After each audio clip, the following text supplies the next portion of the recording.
करवीर तालुक्यातील शिंगणापूरमधील गणेशनगर इथल्या रहिवाशांनी हद्दवाढी संदर्भात एक बैठक आयोजित केली होती. ग्रामपंचायत सदस्य अभिजित बागडे आणि सविता सावरे यांच्या नेतृत्वाखाली झालेल्या या बैठकीत कोल्हापूर शहराच्या हद्दवाढीला पाठिंबा देण्यात आला.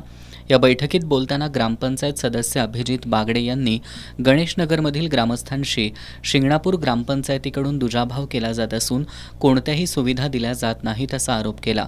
शिंगणापूर ग्रामपंचायत हद्दीत 30 वर्षांहून अधिक काळ राहत असून सुद्धा गणेशनगरमध्ये ग्रामपंचायतीनं पिण्याच्या पाण्याची सोय केलेली नाही. ग्रामस्थांनीच स्वखर्चातून इथं जलवाहिनी टाकली आहे.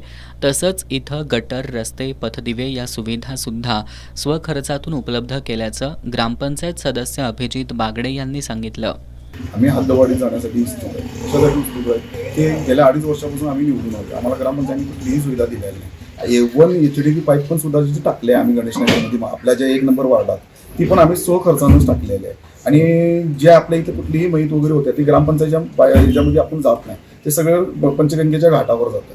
म्हणजे का ते म्हणजे बस सुविधा घ्यायची कॉर्पोरेशनची, काही जरी झालं तर CPR आहेच. बाकीच्या काही सुविधा पाहिजे असेल तर कॉर्पोरेशन आहे.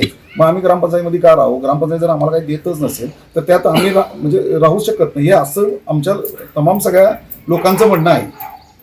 ग्रामपंचायत सदस्या सविता सावरे यांनी शिंगणापूर ग्रामपंचायतीकडून गणेशनगरचं प्रतिनिधित्व करणाऱ्या ग्रामपंचायत सदस्यांना विश्वासात घेतलं जात नाही असा आरोप केला.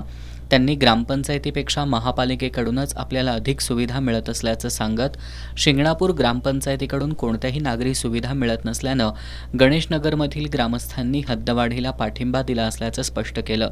यावेळी रामचंद्र सावरे, जालिंदर मुंडे, पोपट दिवसे, शांताराम कांबळे, शंकर चौगले, शिवाजी पवार, मालुबाई सावरे, शांताबाई कोगे, रुबाब शेख, रेखा सरगर यांच्यासह ग्रामस्थ उपस्थित होते.